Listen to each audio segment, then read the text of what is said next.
Ah, ya sé, empecemos con preguntas, que esas preguntas son como chéveres. Con eso nos vamos preparando para la próxima visita pastoral, cuando nos visiten de Neiva, no nos cochen a los que estamos acá. Oye, qué coincidencia, mira que estamos... No, estamos... faltaba, era... ¿Tú eres Juan Camilo o es Alejo? Juan Camilo, faltaba Juan Camilo solamente. Pues sí, empecemos por preguntas. Entonces, esta vez voy a empezar yo a ver qué víctima con el primero. Margarita se salva porque como hace días no podía acompañar. Margarita, mira para Entonces empecemos con... Y se salva también Juanca, ¿no? Sí. Pregunta. Pero eso sí quiero aclarar antes de las preguntas, aprovecho, hago la cuña. Si alguno, incluido Juan Camilo, quiere preguntar lo que sea, no importa el índole de la pregunta, lo puede hacer, pero pues siempre y cuando seamos breves, ¿listos? Entonces, pues podemos ahora sí arrancar a ver... Valentín. Vale. ¿Cuántos rudimentos de la fe de Cristo hay? 6. Bueno. ¿Dónde está eso en la Biblia? Levante la mano. Hebreos 6. Ay, Margarita se ganó un punto. Muy bien. Exacto. ¿Cuál es el primer? Dígala así, levantando la mano. ¿Cuál es el primer rudimento? Muy bien, Angélica. Arrepentimiento de las muertes. ¿Cuál es el segundo? La gente. Pero levantando la mano para que hagamos 2 puntos. ¿Cuál es el tercer rudimento? Doctrina bautismo. Uy, punto para Margarita. ¿Cuál es el cuarto? El cuarto. Vale. Imposición de manos. La imposición de manos. ¿Quién quiere más puntos? ¿Quién es el quinto? ¿Cuál es el quinto? ¿Alguien más? Es que alguien que me faltan 2. Imposición de manos. Ya lo dije. Ya lo dijeron. El juicio eterno. El juicio eterno. Resurrección de muertos. Y la resurrección de los muertos. Y el juicio Listo. eterno. Bueno, hace unas semanitas ya el Señor, a través de nuestro hermano César también, que hoy por lo visto no nos acompaña, el Señor ya nos había empezado a hablar acerca de los dones, ¿sí?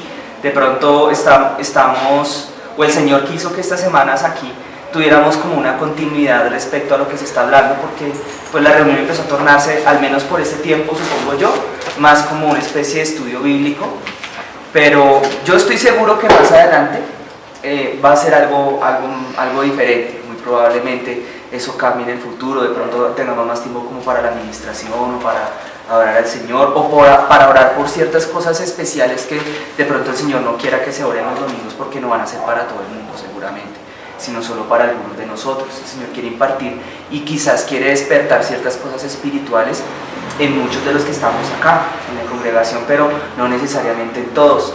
Hay cosas que el Espíritu Santo de pronto quiere necesitar como en unos espacios más, en unos grupos más cerrados, y la palabra de pronto me suena un poco exclusiva, pero no es así. El Señor es un Señor también de moveres, de momentos especiales, y también el Señor lo revela en su palabra que Él a veces selecciona. Él seleccionaba en medio de grandes grupos de personas y Él miraba como a quienes quería otorgar de pronto cosas más especiales que a otros. Y en medio del criterio de selección que, si nosotros miramos en la palabra, tiene el Padre que está en el cielo, hay algo especial. Él mira una característica que menciona en muchas de esas parábolas, por ejemplo, del Señor Jesús, y es la fidelidad. Es decir, esa capacidad de pronto que muchos de nosotros manifestamos de ser constantes con las cosas y no desmayar, sobre todo con las cosas que nos proponemos en Él, ¿verdad? Entonces, ahora estábamos hablando de los dones, de quizás la semana pasada el Señor permitió de pronto dar una palabra como acerca en general de qué son los dones. Yo quisiera, o el fruto, perdón, no los dones, yo quiero corregir, fue el fruto, perdón. El fruto. Quiero preguntar ahora a ver quién se acuerda, de pronto los que estaban la semana pasada, no con textos bíblicos, sino qué pasa con el árbol que no da frutos. Muy bien. ¿Qué pasa con el pámpano que no está constantemente con el Señor?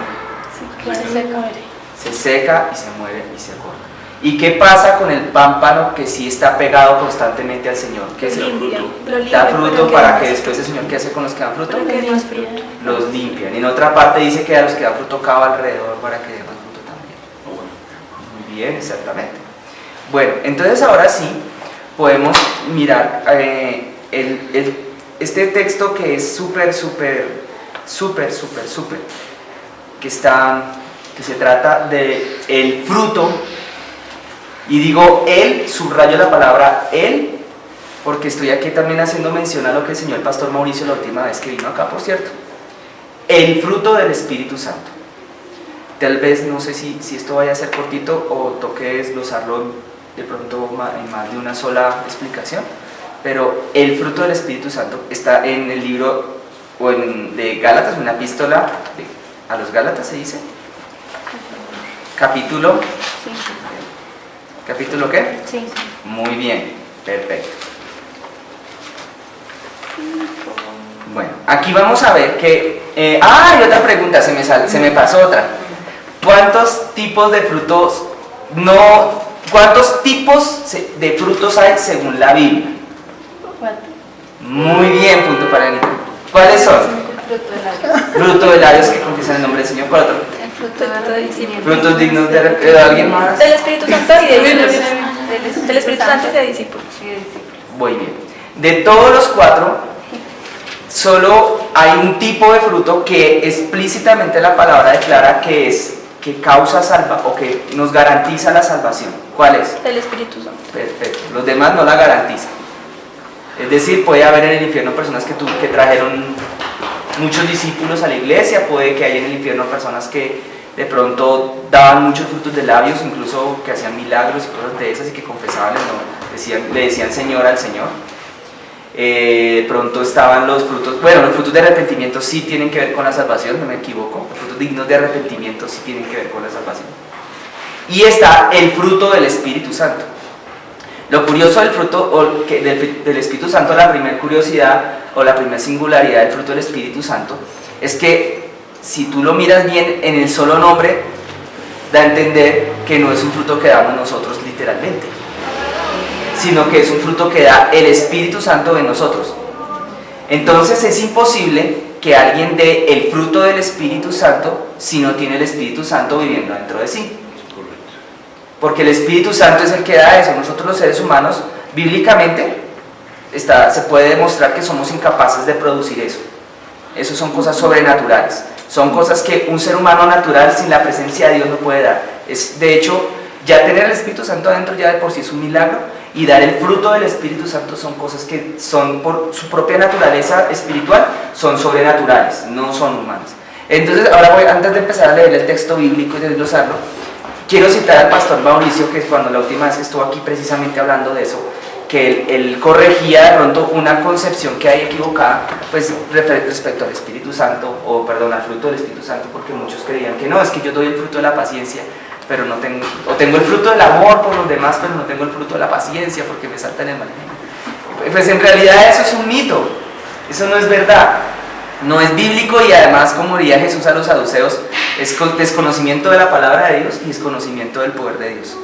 Que los que conocen cómo es el poder de Dios y el Espíritu Santo dan cuenta de que eso no es así. El fruto del Espíritu Santo en realidad, ahí sí cito otra vez el pastor Mauricio, es como integral. Uno va creciendo en todas esas cosas que mencionan ahí. Esas cosas que se mencionan ahí, que vamos a leer, no son en sí mismas frutos del Espíritu Santo, sino es un solo fruto que tiene 9 características. ¿Cuántas tiene? 9. Bueno, eso la saben, muy bien. Y es muy útil y hecho indispensable, o sea, tener una comprensión y un entendimiento, y además de eso un crecimiento en los frutos espirituales, sobre todo los del Espíritu Santo, porque los dones espirituales no van a poder funcionar de una manera armoniosa y acorde a Dios si no están manejados por el fruto del Espíritu Santo. El fruto del Espíritu Santo es el que nos va a permitir poder aceptar y manejar apropiadamente. Otra cosa que que todos ustedes que están acá, porque eso sí ya lo puedo decir por conocimiento de causa, 3, 6, 7, 8, los que estamos acá tenemos. Los que estamos acá todos, incluido Juan Camilo, yo lo sé, aunque con Camilo de pronto nunca hemos tenido la oportunidad de tenerle una charla respecto a eso, tenemos frutos del Espíritu, dones espirituales. Pero no podemos entrar y andar en los dones espirituales si antes no crecemos en el fruto del Espíritu, que es el que, digamos, hablando en un lenguaje un poquito más sencillo, el fruto del Espíritu permite controlar los dones y todas las demás cosas. El fruto del Espíritu además es una de las cosas que aquí, vuelvo y repito, tiene que estar en nuestras vidas si nosotros pretendemos o queremos ser salvos. Sin fruto del Espíritu pues es imposible realmente que haya salvación, no la puede haber. Entonces aquí lo vamos a ver. Ahora sí, entonces vamos a leerlo. Yo quisiera desde el verso 1, ¿sabes? De Gálatas 5, porque es un contexto que me parece apropiado. Miremos, ¿sí? Dice ahí el título: estad firmes en la libertad, ¿cierto? Estad pues firmes en la libertad con que Cristo nos hizo libres, y no estéis otra vez sujetos al yugo de esclavitud. He aquí yo, Pablo, os digo que si os circuncidáis, de nada os aprovechará Cristo. Y otra vez testifico a todo hombre que se circuncida, que está obligado a guardar toda la ley. De Cristo os desligasteis, los que por la ley os justificáis, de la gracia habéis caído. Pues nosotros por el Espíritu Santo aguardamos por fe la esperanza de la justicia, porque en Cristo Jesús ni la circuncisión vale algo, ni la incircuncisión, sino la fe que obra por el amor. Vosotros corríais bien. ¿Quién os estorbó para no obedecer a la verdad? Esta persuasión no procede de aquel que os llama. Un poco de levadura leuda toda la masa. Yo confío respecto de vosotros en el Señor que no pensaréis de otro modo, mas el que os perturba llevará a la sentencia, quien quiera que sea. Y yo, hermanos, si aún predico la circuncisión, ¿por qué padezco persecución todavía? En tal caso, se ha quitado el tropiezo de la cruz. Ojalá se mutilasen los que os perturban, porque vosotros, hermanos, a libertad fuisteis llamados. Solamente que no uséis la libertad como ocasión ¿para qué? Sino servíos por amor los unos a los otros. Nosotros aquí le llamamos hoy en día religiosidad. Es como una sotana que la gente tiene encima y no me puedo mover para acá, no me puedo mover para allá, no puedo hacer esto, no puedo hacer lo otro, porque todo lo ven como pecado, porque de por sí la ley es eso. La ley la Biblia dice para manifestar el pecado. Pero el Espíritu de gracia fue dado para traernos libertad. Y si bien la ley es necesaria, muchos se quedaron fue en ese paso y no pasaron desde ese tiempo hasta el día de hoy. No pasaron a la libertad, que es caminar en el Espíritu. Y caminar en el Espíritu significa que, como diría el apóstol en otra parte, miren, todas las cosas, decía él, son lícitas. Ahora todo es lícito, todo, pero no todo ni me conviene, ni permitiré que cualquier cosa venga a mí y me domine, decía el apóstol. Aquí estoy hablando como las palabras de él un poquito, sacándolas de un lado al otro, juntándolas, pero yo sé que ustedes me están comprendiendo. Cuando estamos ahora en la gracia, en la gracia del Espíritu Santo, una señal de eso es que ahora ya no andamos como por esto será pecado, esto no será pecado, esto sí será pecado, esto no, sino que ahora el Espíritu Santo es el que nos guía. Ya no estamos amarrados como en una especie encerrados en una especie de normas, sino que la libertad del Espíritu ahora consiste en que Él nos hace libres de esa ley, en ese sentido. Y nosotros ya no tenemos que estarnos preocupando por si esto es bueno o esto es malo, si escuchar música mundana es bueno o es malo, porque el Espíritu Santo que está en nosotros nos produce el rechazo hacia lo que no es de Dios. Entonces ya no nos tenemos que estar preocupando por si ir a emborracharnos y a llenar el cuerpo, contaminar el cuerpo y llenarlo de cigarrillo, está bien o está mal. Ya no es una preocupación para un cristiano de verdad eso, porque aquel que tiene el Espíritu de Dios en su interior, ese mismo Espíritu hace que crea libertad en el alma y simplemente ya no le nace esas vainas, no le gusta, no le nace, la rechaza, ya no es su naturaleza. Eso se llama libertad. No lo quiere, no lo anhela, no lo desea, no es su naturaleza, y si quisiera hacerlo, pues eso sí que no va a poder. A eso se refería el apóstol en alguna parte cuando, ¿se acuerdan? Él lo dijo, él lo decía muy a menudo, lo dijo no sé si más de una vez: todas las cosas me son lícitas ahora, pero no todas ni me convienen. Y en otra parte dice: me son lícitas, pero no me dejaré dominar de ninguna de ellas. Eso significa empezar a andar en el Espíritu, y para eso necesitamos el fruto del Espíritu Santo. El cristianismo, si se pudiera resumir en este sentido, ya no es una observancia de conductas. Esas son las religiones que hay sobre la tierra, ellas sí tienen eso: seguir y observar conductas, normas, reglas y ojalá ritos. Eso es ser religioso. Pero el cristianismo es transformación, y la transformación implica que ya ahora no necesito que esas normas me encierren, sino que ahora adentro de mí el Espíritu produce en mí el hacer lo correcto y hacer lo bueno delante de los ojos de Dios. Es caminar dirigidos por el Espíritu Santo. Por eso es que es tan importante esto que estamos hablando del Espíritu Santo, del fruto del Espíritu. Ahora sí lo podemos ver, ¿listo? Capítulo 5, versículo 16. Por tanto, dice pues el apóstol, andad, ¿en dónde? En el Espíritu. ¿Sí se entiende esto, la diferencia de andar en el Espíritu y andar en la ley? Había una ley que vino a través de Moisés que se llamaba la ley, en otra parte de la palabra la relaciona como la ley de la muerte o la ley de la carne, pero había una más eterna que esa, que venía desde antes, aquella que inspiró, que la Biblia en otra parte le llama la ley del Espíritu, que es superior, que es más sublime, que es suprema. Es esa en la que, por ejemplo, que es de hecho más exigente en el fondo, cuando Jesús, por ejemplo, decía cosas como: el hombre que codicia a la mujer ajena ya fornicó con ella en su corazón. Tiene que ver con las cosas que hay en el interior. Entonces ahora dice aquí, y no satisfagáis, dice el apóstol, los deseos ¿de qué? Listo. Bueno, vamos a hablar del Espíritu un momento, porque está con E mayúscula. O sea, ¿de quién está hablando ahí? Del Espíritu Santo. Pero también habla de los deseos de alguien que se llama aquí, ¿cómo? Muy bien. Miren que si tiene deseos, ¿es algo o es alguien? Es alguien, tiene deseos. ¿Y el Espíritu es algo o es alguien? El Espíritu Santo también es alguien. La Biblia en otra parte diría el hombre antiguo y el hombre nuevo. Dice, despojáis del hombre viejo, dice, para que sean renovados en un nuevo hombre interiormente hablando. Y en otra parte el apóstol Pablo dice, hijitos, por ustedes, creo que les decía hijitos, yo sufro dolores de parto hasta que Cristo sea formado en vosotros. Eso significa que adentro de ti y adentro de mí, a partir de pronto del momento en que nosotros recibimos genuinamente a Jesucristo adentro, el Espíritu Santo adentro, es como si ahora hubiera como dos personas. Una que se está empezando a formar como un embrión y otra que se está empezando a morir.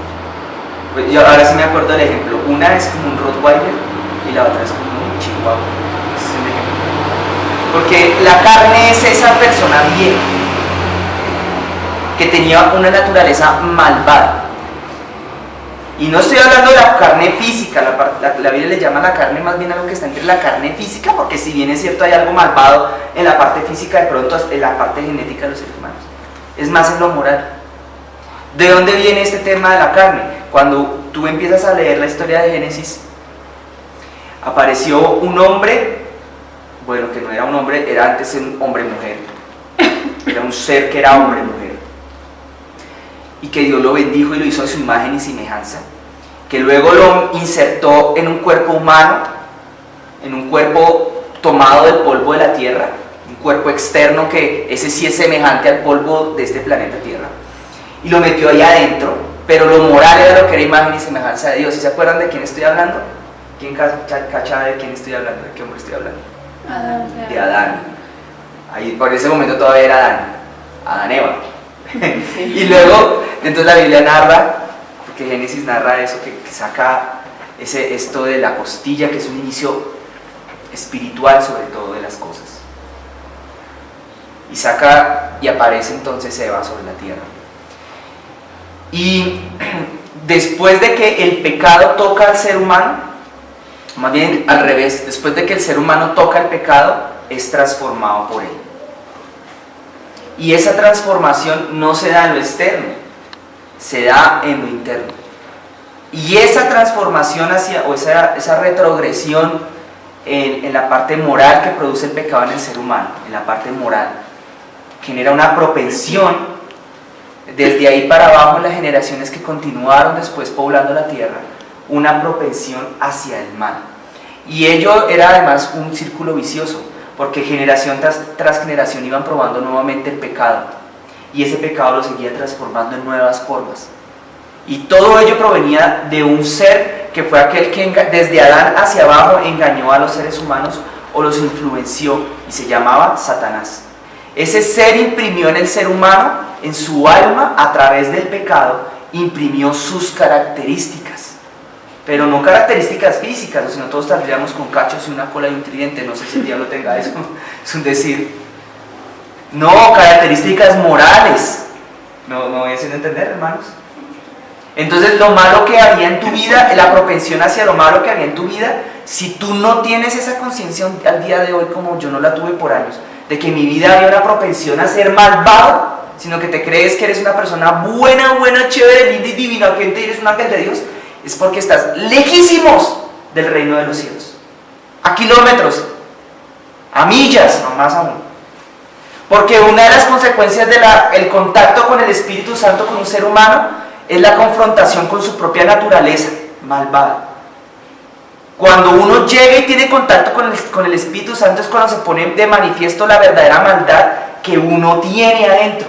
Los malos pensamientos que uno tuvo alguna vez respecto a las cosas, las malas ideas, los planes de asesinar personas cuando les sacaban la piedra, por ejemplo. Las mentiras, los engaños. No, las ganas de asesinar. ¿Ustedes creen que los niños no sienten ganas de asesinar? Sí. Sí.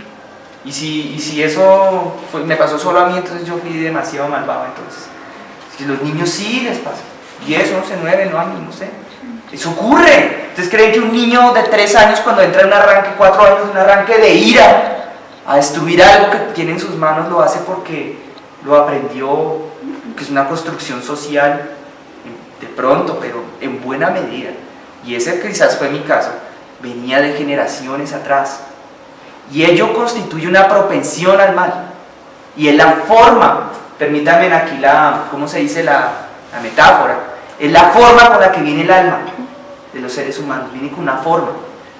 ¿Sí? O sea, hay niños como yo que nacimos más casposos, teníamos más casposos. Esa es la forma del alma. Esa propensión entonces es lo que aquí la Biblia le llama la carne. ¿Qué es eso? Carne. Es ese ser antiguo, esa persona antigua que tenía esa forma extraña, pero en la parte interior. Entonces empieza aquí, llega Cristo a nuestro interior y empieza a formarse una nueva persona, porque Jesús habló mucho de eso. Eso le llama el nuevo nacimiento, después cuando se termina finalmente de formar. Y lo habló también el apóstol Pablo cuando hablaba de los hijitos y los dolores de parto. Se termina de formar esa nueva persona, y cuando nace esa nueva persona no se parece en el aspecto moral al anterior, es diferente. Ya no tiene las características del diablo, moralmente hablando, sino tiene las características de su Padre Celestial. Entonces, cuando alguien nace de nuevo, realmente nace de nuevo, el resto de personas que la conocen muy seguramente van a decir sí, en él o en ella sí hubo un cambio. Así sean o no sean cristianos. Si los demás de ti vieron realmente un cambio en lo moral en tu vida, bueno, eso de decir que un cambio positivo puede que para el que esté afuera del Evangelio sea relativo, porque el que esté afuera del Evangelio puede que le parezca molesto un cambio en lo moral, orientado en la dirección de Cristo, ¿no? Pero aún así pueden dar testimonio que un cambio en tu vida. Piénsalo y verás si en tu vida realmente hubo un cambio, realmente se notó, se pudo ver o no. Si ese cambio no se vio realmente y no fue evidente, lo más probable es que tú no has nacido de nuevo, sino que estás en el proceso de nacer de nuevo. O peor aún, ni tendrás a Cristo en tu corazón. Alguna de esas. Pero si sí se dio, los otros dirán, uy no, esta ya es otra persona, es otra. Algunos te dirán, fanático, se volvió una fanática, no lo sabemos. Otros te dirán, se volvió un religioso, otros te dirán, esa persona, pero ellos sabrán que contigo jamás van a poder contar para una mentira. Jamás van a poder contar para una conversación morbosa y asquerosa. Porque no es tu característica, ya no hace parte de ti, es que eso no te gusta, no te llama la atención y no sabes por qué. Ayer te fascinaba el reggaetón y hoy simplemente sientes asco por el reggaetón porque sientes que denigrar a la mujer con una letra. No estoy hablando del reggaetón con letras románticas, porque ese después hablaré, después lo atacaré. Estoy hablando del reggaetón por ahora, el que denigra a la mujer con sus letras. Te parece asqueroso y no sabes por qué. Y no entiendes por qué, no sabes, porque nadie te lo enseñó. No es una norma, no es una religión. Es que en tu interior algo ocurrió. De repente no sientes deseos de ver masacres y asesinatos. No sientes los deseos de coger un... A ver, para que me estén escuchando, que son... de pronto entre ustedes no es tan común. Coger un Xbox y acabar a bala a todos los alienígenas y los monstruos de otros planetas. Ya no te nace, no sientes deseos de acabarlos. A bala a los nazis, no sientes misericordia por ellos. Porque la diferencia entre lo uno y lo otro no está en que te lo hubieran impuesto como una norma, sino que se produjo un nuevo nacimiento. Y ahí está, en eso, el fruto. Jesús dijo entonces, bueno, hagamos como si fuera Jesús. ¿Cómo sabes tú que un árbol es un árbol de higos o es un árbol, no sé, de piñas o es una mata de peras, una mata de manzanas? ¿Cómo lo sabes? Si no sabes de botánica. Por el fruto. Un botánico sí ve las hojas y, oh sí, ese es el Columbulus, no sé qué vaina es un... Sí, pero el que no sabe botánica lo sabe únicamente por el fruto.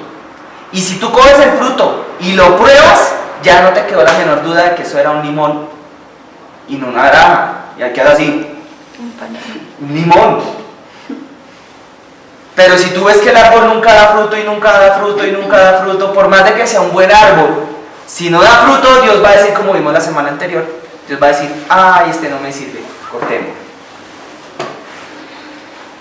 Entonces, de hecho, una responsabilidad grandísima de todo aquel que se llame y diga ser cristiano es precisamente eso. Y los frutos no son sencillos, eso no es fácil. Oh, pero estoy hablando cosas. Sí, son 4 tipos de frutos. Pero lo importante, el relevante el día de hoy, además de los frutos dignos de arrepentimiento, es el del Espíritu Santo, que no lo producimos nosotros, sino que es una consecuencia de haber regado esa vid verdadera en nuestro interior y haberla cuidado, no haberla dejado marchitar en su interior y haberla tenido cuidado de ella, estando en comunión con el Espíritu Santo día tras día. Entonces esa vid verdadera va creciendo y va generando frutos. Aquí vienen entonces. ¿Cuántos frutos del Espíritu Santo hay, hermanos? Rápido. 4. No, son tipos de... No. 9. Uno, solo lo dijo Dianita. Cuidado porque la pregunta era capciosa. Voy a repetirla. ¿Cuántos frutos del Espíritu Santo hay? Uno. Y nada más que uno.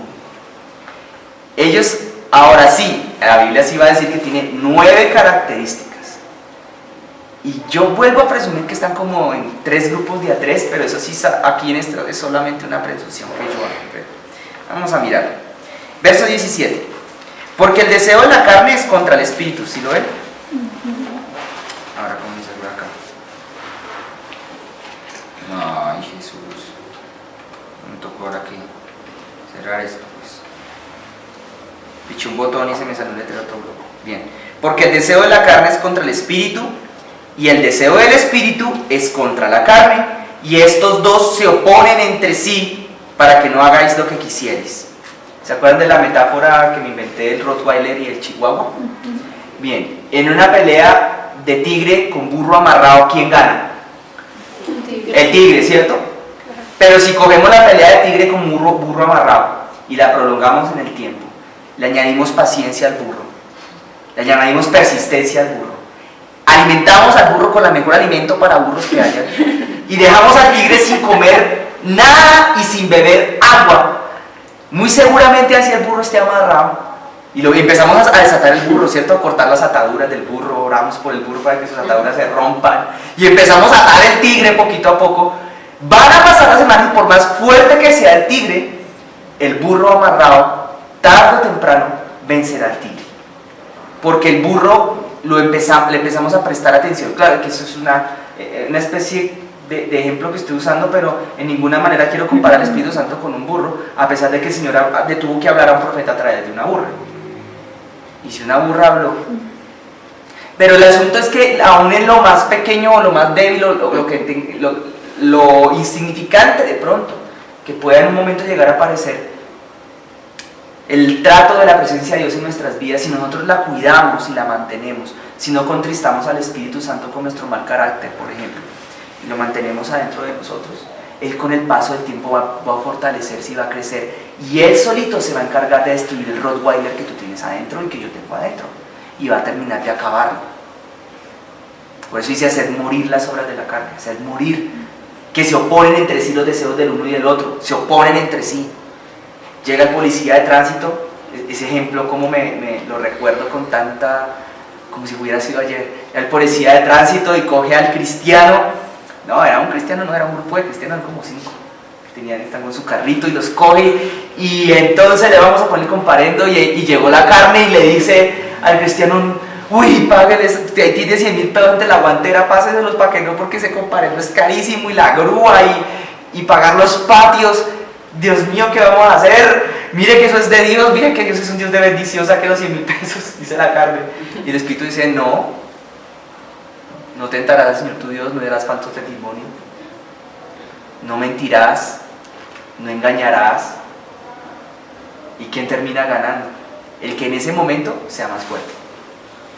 Sí, eso pasó hace años de años. Yo sí me acuerdo que estaba Luisilla ahí, y por ahí, pero no sé si se dio cuenta. Y el cristiano, los verdaderos cristianos de esa noche se les llevaron el carro, y el que no era todavía tan cristiano se quedó con el carro y no se lo llevaron para los patios. Y ahora ahí es donde uno tiene que preguntarse mucho, ¿qué haría Cristo? Sigamos. Verso 18, ¿me siguen ahí? Sí. Pero si sois guiados por el Espíritu, no estáis. Esta es uno de los versículos como insignes. Romanos capítulo 8 también habla de eso, dirigidos o guiados o viviendo en el Espíritu.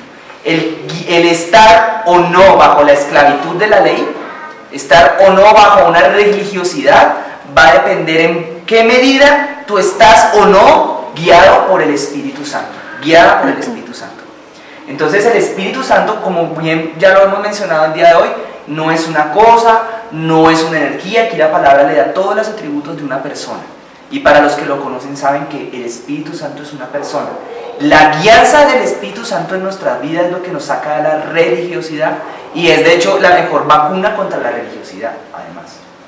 Porque puede que nosotros no hayamos llegado al Evangelio siendo religiosos, otros sí llegan siendo religiosos, vienen con una sotana y sí, en sentido moral, vienen ahí con un cosito acá y con una cruz grandísimo así, con una Biblia, y sacan argumentos y de todo, pero religiosos, a fin de cuentas. Se están tratando de salvar por sus propios conceptos e ideas de su cabeza. En cambio, el que es dirigido por la presencia de Dios, ese es el que está en la libertad. Ese es el que no está bajo la ley. Y si no está por debajo, significa que está entonces, ¿en dónde? Por encima. Porque el Espíritu Santo fue antes el que inspiró la ley.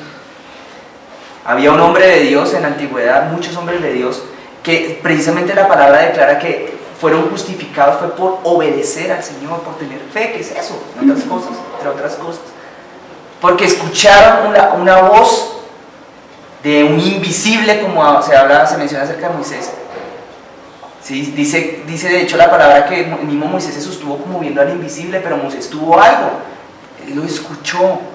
De pronto algunos dirán hoy en día, algunos mega hiper super estudiosos de la Biblia, que la voz del Espíritu Santo ya se cayó, que esa no habla, que esa era para los tiempos en los que la Biblia se estaba escribiendo, pero nada más alejado de la realidad y más alejado de la palabra. Cuando se describe en 1 Corintios capítulo 13 que las profecías se acabarán, es cuando estemos allá en la presencia del Señor, cuando haya venido el arrebatamiento, cuando estemos allá, cuando se ha acabado el espejo ese que se mira oscuramente. No voy a entrar en detalles.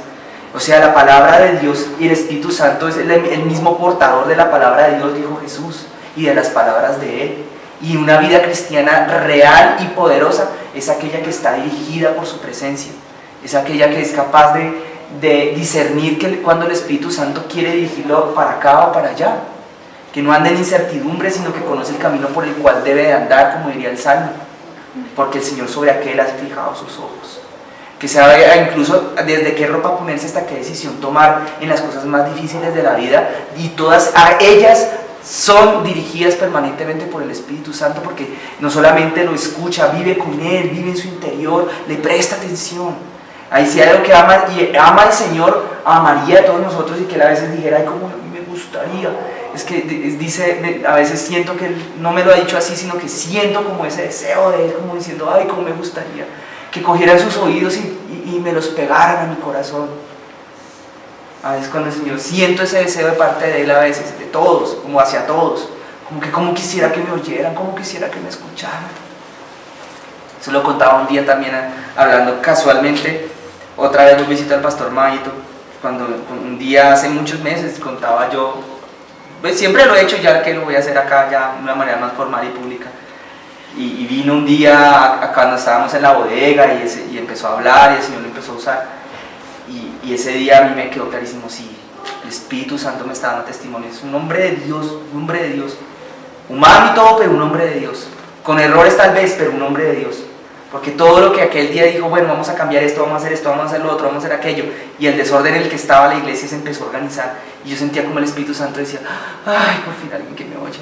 Ay, por fin alguien que quiere hacer lo que yo quisiera. Como que el Espíritu Santo anhelaba una serie de cosas. Llegó un hombre que escuchaba bueno, además que tenía la autoridad para hacer ese cierto tipo de cosas en ese momento. Eso es el fruto del Espíritu Santo. En resumen, por ahí empieza. Por escuchar al Espíritu Santo, por vivir y convivir con Él. Entonces, ahora sí vamos a ver en qué consiste. Por lo menos una, bueno, o por lo menos dos, no sé, que alcancemos. Porque aquí no nos vamos a quedar hasta tarde, o si no, Juan Camilo va a terminar así. Entonces, no, pero hoy no estás trasnochado, quedaste el parásito. ¿A qué hora te paraste esta mañana? A las 4. ¿A las 4? Uy, Padre Santo. Yo anoche me acosté a las 2:30 y me levanté a las 6:30. Me estoy medio trasnochando. Pero dice así, la palabra del Señor. Y manifiestas son las obras de la carne. Las vamos a leer de largo y luego en otra ocasión de pronto las miramos, ¿ven? Las obras de la carne son adulterio, fornicación, inmundicia, lascivia, idolatría, hechicerías, enemistad. ¿No saben que sí? Vamos a hablarlas hoy. Vamos a sacar las obras de la carne. Como decía por ahí un pastor, el termómetro bíblico. Esto, sobre todo para los que nos oyen allá en las naciones de la tierra. Nos están escuchando en nuestra emisora o como en nuestro canal o en la grabación. El termómetro bíblico es esto que aparece aquí en este texto de Gálatas 5, que estábamos 19 y 18, 19 y 20, en donde se menciona las características de los deseos de la carne. O sea, esas características de aquellas personas que se parecen a su papá el diablo. Jesús le dijo a los fariseos, ustedes no son hijos de Dios, ustedes son hijos de su papá el diablo, porque las características de conducta y morales de ustedes son semejantes a las de su papá. Se los dijo en otras palabras, pero eso lo estoy traduciendo, eso es la lectura que estoy haciendo de las palabras que dijo Jesús. O sea, ustedes repiten e imitan la conducta de su papá porque ustedes son de tal palo, tal astilla. Ustedes no pueden ser de otra manera, son hijos del diablo. Si tú sales a la calle y ves a una persona, o aquí adentro, que no ha nacido de nuevo, esa persona que no es la cristiana, sino la otra, el Rottweiler, es un hijo del diablo. Y si no tiene a Cristo en su corazón, por más que sea buena gente, por más de que tenga buenas intenciones, por más de que sea lindo contigo, es un hijo del diablo, no es otra cosa. Y nosotros tenemos que empezar a quitar ese paradigma de que hay gente linda, divina. No, gente linda no existe. La Biblia dice, no llaméis bueno sino a uno, y ese es el Padre que está en el cielo. Los demás son malvados. Y el nivel de maldad, eso se va descubriendo a medida que uno va acabando y ahondando en la vida de uno. Entonces, si tú te creías mejor ser humano que el señor ese garabito que asesinó y violó cientos de niños, por eso sí Colombia tiene el vergonzoso récord de tener el mayor asesino en serie de niños en la historia de la humanidad, tal vez. Fue Garavito. Ahora Garavito diciendo allá en la cárcel, diciendo no, que es que yo no voy a revelar todos los nombres de las fosas comunes que dejé, a ver si logro negociar con la fiscalía mi salida de la cárcel, pero es pastor, se las da de pastor. Qué pena, ese fruto a mí ese fruto a mí me sabe feo, podrido. Eso no es fruto de arrepentimiento. ¿Quién dijo que un fruto de arrepentimiento es guardarme y prolongar el dolor de muchas familias, un dolor tan agudo como puede ser la desaparición y la muerte y violación de un hijo? Ay, para negociar mi libertad, a ver si me voy a hacer pastor, a hacer la obra de Cristo. ¿Cómo no, pastor? ¿Cómo no, monito? Olvídate. Eso no es fruto de arrepentimiento. Entonces no somos mejores que ese tipo. Ninguno. Y si nos creíamos mejores que el Señor, vamos despertando en el Espíritu. es mejor que vayamos dándonos cuenta de que nosotros no éramos buenos. ¿Saben una cosa que causa la religiosidad? Es esa concepción de que yo soy bueno, y soy lindo y caritativo. Miren, así era Adolf Hitler.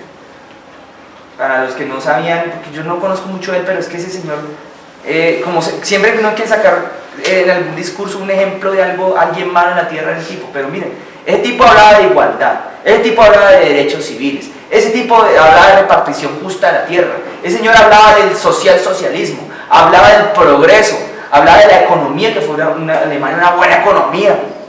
Hasta de pronto, hasta si hubiera ganado la Segunda Guerra Mundial, aquí estaremos hablando de la Alemania andando en BMW y Volkswagen. Pero no, o sea, ese señor tenía buenas intenciones, quizás, en un sentido humano de la palabra. Pero lo que había, lo que había en su corazón, el fruto, lo que era maldad, al fin y al cabo. Buenas intenciones tampoco. No definen la bondad o la maldad de una persona. Entonces, ahora sí, dice, ¿cuál es la primera obra de la carne? Ahí en esa lista. Adulterio. Adulterio, que significa adulterar o agregarle o quitarle algo a un contrato, aunque en el contexto más común y más popular pues se refiere a la infidelidad dentro del contexto del matrimonio. Pero también se habla de la fornicación. ¿Quién sabe qué es fornicación? En un lenguaje apto para menores de 14 años para arriba. Tener relaciones sexuales antes del matrimonio. Bueno, hay una definición un poco más, les voy a dar una definición un poquito más general, amplia. Inmoralidad sexual. Que aprovecho la respuesta de Vale, porque esto, miren que esto es bueno, vean, los viernes para hablar de esas cosas. ¿Cuántos años tienes tú? ¿Ya eres mayor de edad? ¿No? 16. Ah, no, mayor de edad todavía me falta. A ver, ya un par de añitos. No, claro que hoy en día ya esos temas son, antes le daban una cátedra. No, fornicación puede haber dentro del matrimonio, afuera del matrimonio, paralela con el matrimonio, antes, después, durante. No tiene realmente nada con el matrimonio. Sí tiene que ver con el área sexual, pero no necesariamente con el acto sexual. O sea que el que entienda, entendió. Tiene que ver con la parte inmoral dentro del matrimonio o fuera de él. Claro, si hay unión sexual, digamos, no necesariamente el acto sexual propiamente dicho, sino cosas que son inmorales, o el acto sexual antes, lógico, antes de un matrimonio, por fuera de ese pacto, eso cataloga como inmoral, pero dentro del matrimonio también hay actos que catalogan como inmorales. Entonces, pues no vamos a poner aquí una película y vamos a mostrar los actos inmorales, ni voy a poner una película en sus imaginaciones, pero ustedes entenderán que hay cosas que no hacen parte del respeto hacia el cuerpo de la pareja de uno. ¿Listo? Entonces lo voy a dejar de ese tamaño. No hacen parte del respeto hacia el cuerpo de la pareja. Esas cosas que yo no sé, me parece absurdo que existan esas vainas de que se hable de sadomasoquismo y cosas de esas locas, y que un látigo y que trajes locos, que un traje con unas orejas de conejo. Esas cosas no tienen nada que ver con la parte moral, tienen que ver con el irrespeto. Eso es irrespetar. Así sucedan dentro del matrimonio. Entonces, hermanos, pues para que, si usted no lo saben, futuros pastores, futuros evangelistas, futuros predicadores, futuros consejeros de familia, que es que, ay no, es que a mi esposo le gusta sacar un látigo y que lo amarren y que entonces que yo le dé con el látigo y no, nada de eso. No, pero es que como estamos casados, entonces se puede todo. No se puede todo. Y si hay dos novios que recién se conocieron en el colegio y son cristianos, ¿no? Porque vamos a poner esto en el contexto cristiano, porque para los que no son cristianos, para ellos ya es condenación, es otro rollo. Para los que están cristianos, se conocieron 17 y 16 años y se empezaron a dar piquitos, pero no pasó nada, pero los piquitos se volvieron morbosos y las manoseaderas y la cosa.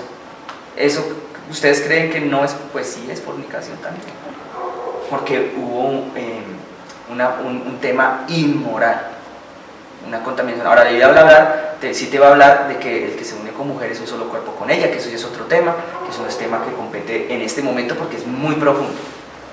Ahora, vamos a continuar ahora sí con la lista. Tercero en la lista, ¿cuál es? inmundicia. Bueno, yo creo que ese tema, por ejemplo, de la coprofilia, la zoofilia,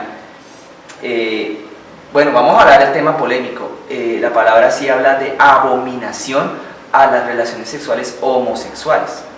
Entonces, claro, cuando ya uno toca este tema, hoy día es siglo XXI, o lo tocaba en el siglo I en la Roma gay, porque Roma era la Roma humana, perdón, la Roma gay, sí, o sea, era una Roma, sí, aquí estoy metiendo política de charla.